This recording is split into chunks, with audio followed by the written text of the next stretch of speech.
हाँ जी, तो ये वीडियो आपके कल के लॉ के एग्जाम के लिए, जो कि आपके काफी सारे मार्क्स और मिस्टेक्स होने से बचा सकती है और मार्क्स स्कोर करने में मदद कर सकती है। तो कौन सी ऐसी गलतियां हैं जो बच्चे सीए फाउंडेशन के लॉ के डिस्क्रिप्टिव पेपर में करते हैं और उन्हें आगे जाके थोड़ी सी प्रॉब्लम फेस करनी पड़ सकती है। तो वीडियो को पूरा देखना और ऑल द बेस्ट सभी को कल के पेपर के लिए। कैसा आने वाला है और कैसे आपको पेपर को अटेम्प्ट करना है ताकि पेपर छूटे ना, और अगर स्टेप मार्किंग चाहिए तो किन चीजों का आपको ध्यान रखना है, स्पेशली केस स्टडी में। तो फटाफट से शुरू करता हूं। जैसे मेरे सामने अभी जो है ये आपका पेपर है बिजनेस लॉ का mock test paper, latest mock test paper है आपका लॉ का। ठीक है, देख सकते हो आप, सीरीज नंबर 1 है, अगस्त 2025 वाली। ठीक है, ठीक।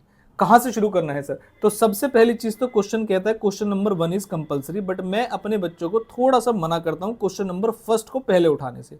और बिल्कुल भी ऐसा नहीं है कि आप सीक्वेंस में करिए पेपर्स को, ऐसा बिल्कुल भी नहीं है। आप किसी भी सीक्वेंस में फॉलो कर सकते हैं, बस ऐसा मत करना हर हर क्वेश्चन में ही कि थर्ड का ए इधर, फोर्थ का बी उधर, तो थोड़ी सी प्रॉब्लम आ जाती है। एक दो क्वेश्चन में चलता है, लेकिन अगर आपने फोर्थ उठा लिया तो फोर्थ करिए, फिफ्थ उठा लिया तो फिफ्थ करिए। ठीक है, तो मेरे आपको सजेशन ये है कि आप सबसे पहले पेपर के लास्ट वाले हिस्से में पहुंच जाइए।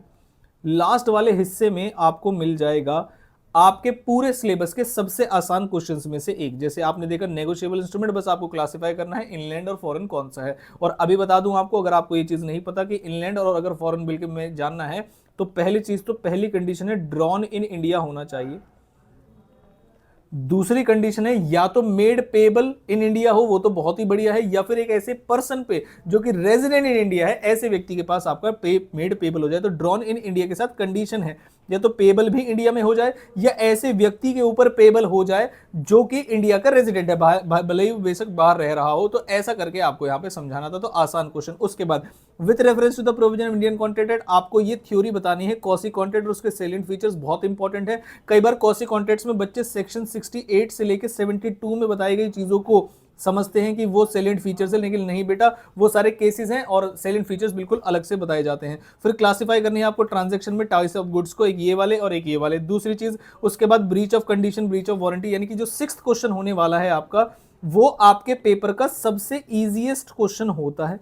तो मेरे हिसाब से अगर आप पूरा पेपर भी ना पढ़े और सीधा 6th क्वेश्चन को ट्राई कर लेंगे तो आपके लिए बहुत ज्यादा बढ़िया रहेगा।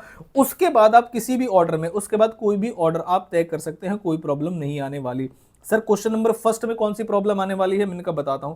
क्वेश्चन नंबर फर्स्ट में पहली ही केस स्टडी वो आपको कोशिश करेंगे कि टाइम कंज्यूमिंग वाली डालें, मतलब बड़ा क्वेश्चन आपको मिलने वाला है जिसमें आपका दिमाग लगने वाला है। तो आपको मेरी सलाह क्या है कि इन क्वेश्चंस को स्टार्टिंग में लेके अपना टाइम वेस्ट ना करें। जो जो थ्योरी थ्योरी डायरेक्ट क्वेश्चंस आपको दिखाई दे रहे हैं, हालांकि मिक्स क्वेश्चन आते हैं केस स्टडी और थ्योरी के, लेकिन जितने डायरेक्ट दिखाई दे रहे हैं पहले उन्हें खत्म कर लीजिए। और अगर नंबर लाइन की बात करूं तो सर कैसे करना चाहिए वो मैं आपको बता देता हूं। तो नंबर लाइन की बात करें तो सर मेरे हिसाब से आपको पहले फर्स्ट आवर में, क्योंकि टोटल मिला के कितने क्वेश्चंस करने हैं आपको, 5 क्वेश्चंस करने हैं, 20-20 मार्क्स के, सिंपल तरीका है, ना कोई एमसीक्यू ना कुछ। तो सर पहले घंटे में मुझे लगता है आपको टारगेट कर लेने चाहिए कम से कम 30 मार्क्स, क्योंकि आप यहां पर क्वालिटी लिख रहे होगे। अगले 1 घंटे में आपको कम से कम ट्राई करने हैं कि आप कम से कम, मिनिमम बता रहा हूं आपको, कि 40 मार्क्स का आपको ट्राई करना ही करना है। और फिर से लास्ट के आधे घंटे में, क्योंकि आप क्या करेंगे, क्योंकि आप इसमें तुक्के लगा रहे होंगे, सोच सोच के लिख रहे होंगे, इसलिए इस पैटर्न पर आपको चलना है। थोड़ा बहुत आगे पीछे चलता है। अब सर अगर आपको स्टेप मार्क्स चाहिए तो क्या करना है, फटाफट से ये बता दो। तो अगर सभी बच्चों को स्टेप मार्क्स चाहिए स्पेशली केस स्टडी में, तो सर आप आंसर को 3 पार्ट में डिवाइड कर दीजिए। फॉर एग्जाम्पल मैं कहता हूं कि फाइंडर ऑफ लॉस गुड से क्वेश्चन आ गया, तो फाइंडर ऑफ लॉस गुड से क्वेश्चन आ गया, या माइनर के ऊपर आ गया, या क्लेम फॉर नेसेसरी सप्लाई पे क्वेश्चन आ गया, तो मेरे हिसाब से सबसे पहले आपको लिखना चाहिए सेक्शन नंबर 8।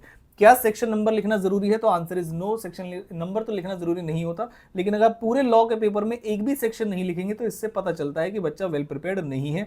तो मेरे हिसाब से तो मेरा सजेशन है, अगर आपको सेक्शन आता है तो जरूर लिखिए, नहीं आता डाउट में तो बिल्कुल मत लिखिएगा। ठीक है, सेक्शन 8 में आपने claim for necessary supply to a person incompetent to contract, उसकी सुंदर सी हेडिंग डाल दी, और आपका जो पूरा आंसर है उसके 70% हिस्से में मेरे बच्चे प्रोविजन होना चाहिए तभी। और मान लीजिए क्वेश्चन में ये पूछा था आपसे कि एक माइनर है, या एक माइनर की जगह मान लीजिए कोई ऐसा व्यक्ति है अनसाउंड माइंड का है, उसके साथ साथ एक उसकी बूढ़ी नानी या दादी भी रहती हैं, तो क्या बूढ़ी नानी और दादी के एक्सपेंसेस भी सेक्शन 68 के अंदर कवर्ड होंगे, और क्या वो भी उसकी लायबिलिटी से रिकवर किया जा सकता है या नहीं किया जा सकता? तो बच्चा डाउट में आ सकता है ऐसे क्वेश्चन में। तो स्टार्टिंग में कंक्लूजन मत दो बिल्कुल भी, कंक्लूजन अपना एंड के लिए रखो। तो पहले उसे घुमाओ, पहले क्या घुमाओ सर, पहले पूरा प्रोविजन बता दो। जब आप प्रोविजन बताएंगे तो उसमें सही गलत कुछ होता ही नहीं है, आपको प्रोविजन पढ़ाया, आपने प्रोविजन का आंसर दिया है, तो इसमें तो मार्क्स मिलेंगे ही मिलेंगे। फिर अगला जो 20% होता है आपका, उस 20% में आपको कहानी के पात्रों को इसमें जोड़ना है, यानी कि इन द गिवन केस में who is the minor, who is incompetent to contract in the given case, ऐसे करके लिखेंगे आप, उसे अंडरलाइन करेंगे, कीवर्ड्स को भी अंडरलाइन करके आएंगे, ठीक है। और उसके बाद इन द गिवन केस में पार्टीज का ब्रीफ इंट्रोडक्शन देंगे और हो क्या रहा है ये बताएंगे। लास्ट के 10% हिस्से में यानी कि 1 और 2 लाइन्स में आपको अपना कंक्लूजन देना है, और जितना ज्यादा मार्क्स का क्वेश्चन होगा उतना ज्यादा आपको प्रोविजन लिखना चाहिए। तो मेरे हिसाब से अगर आपको स्टेप मार्क्स चाहिए तो लायबल होगा या नहीं होगा, येस और नो, ऐसे करके स्टार्टिंग में जो बच्चे आंसर दे देते हैं यहीं पर येस या नो, और आपने गलत दे दिया तो भाई यहीं पर कट जाता है, आगे चेक ही नहीं होता। स्टेप मार्किंग चाहिए तो ये सही तरीका है। क्वेश्चन में बहुत ज़्यादा समय ना लगाएं, जो क्वेश्चंस पहले आते हैं वो अच्छे से करें। सभी आंसर नंबर को मिडल ऑफ द पेज से लिखिए, आंसर नंबर 4, ठीक है। और हर क्वेश्चन को फ्रेश पेज से शुरू करिए। 4th का ए कर दिया सर, पेज बचा हुआ था, बिल्कुल भी नहीं, पैसे भरे हैं आपने एग्जामिनेशन फॉर्म में, तो 4th का ए, उसके बाद अगर मान लीजिए आधे में भी खत्म हो जाता है तब भी आप पहला अगला वाला पेज जो है शुरू करिए, उसमें कोई प्रॉब्लम नहीं आने वाली। कोशिश करना सीक्वेंस को मेंटेन रखे, पहले 6 कर लिया, फिर उसके बाद 4th कर लिया, लेकिन 4th के अंदर के सब पार्ट्स बाद में मत करना। क्या मेरी बात समझ? तो कोशिश करना जब एक क्वेश्चन को अटेम्प्ट करो वो पूरा ही कर देना। लास्ट में आके अगर ऐसा हुआ कि सर 1-2 पार्ट्स इधर उधर हो गए, और खास बात, एक क्वेश्चन छोड़ना भी है, ये भी ध्यान से रखना। और ये वाला क्वेश्चन चाहे आता हो या ना आता हो, फर्स्ट क्वेश्चन कुछ भी नहीं आता तो उससे रिलेटेड प्रोविजन लिख के आना है। जिसको पेपर सारा आता होगा, अच्छे से आता होगा, तब भी 3 घंटे में पूरा नहीं होगा। तो आप क्वालिटी पे ध्यान दीजिएगा, क्वांटिटी पे नहीं। और फर्स्ट क्वेश्चन के तो सारे ही अटेम्प्ट करने हैं, बात ध्यान रखिएगा, चाहे पहले करिए या बाद में। तो ये कुछ टिप्स एंड ट्रिक्स हैं जो आप बिजनेस लॉ के पेपर में आप आजमा सकते हैं। अगर आपको सेक्शन नहीं पता तो आप अपने आंसर को इस तरीके से लिख सकते हैं, as per the relevant provision. For example आपको कंक्लूजन पता है, थोड़ा सा प्रोविजन भी पता है, तो as per the relevant provision of, ये नाम एक्ट याद रख लीजिएगा। कॉन्ट्रैक्ट एक्ट है तो इंडियन कॉन्ट्रैक्ट एक्ट 1872 है ना, और नेगोशिएबल है तो negotiable instrument act 1881, sales of good है तो sales of good act 1930, partnership है तो इंडियन पार्टनरशिप एक्ट 1932, इस तरीके से। एलएलपी है तो एलएलपी एक्ट 2008, इस तरीके से ईयर याद रख के चले जाएगा, क्योंकि थोड़ा सा फॉर्मल आंसर लगे, रटा रटाया, और आप इंग्लिश में ना जाए, ठीक है। अपने वर्ड्स में लिख सकते हो, नो प्रॉब्लम, मार्क्स मिलते हैं। स्टार्टिंग से ही अपने वर्ड्स को मत पेलने लगना स्टार्टिंग से, ठीक है। तो आई होप आपको ये वीडियो टिप्स एंड ट्रिक्स समझ में आए होंगे। टाइम टेबल, कैसे मार्क्स को आप बढ़ा सकते हैं, और सीक्वेंस क्या रहना चाहिए। पीछे से पेपर को खोलोगे कभी मुश्किल नहीं लगेगा, पहले ही क्वेश्चन में बैठ जाओगे बहुत ज्यादा समय वेस्ट हो जाएगा। तो ये मेरा मानना है, स्टार्टिंग में तो आप फटाफट से बस 5-6 शीट भर दीजिए, उसके बाद देखिए पेपर में है क्या, ऐसा मेरा मानना है। बाकी आप अच्छे से पेपर करके आइए, ऑल द वेरी बेस्ट। और कोई इन्फॉर्मेशन होगी तो मैं आपसे शेयर करूंगा। Thank you so much.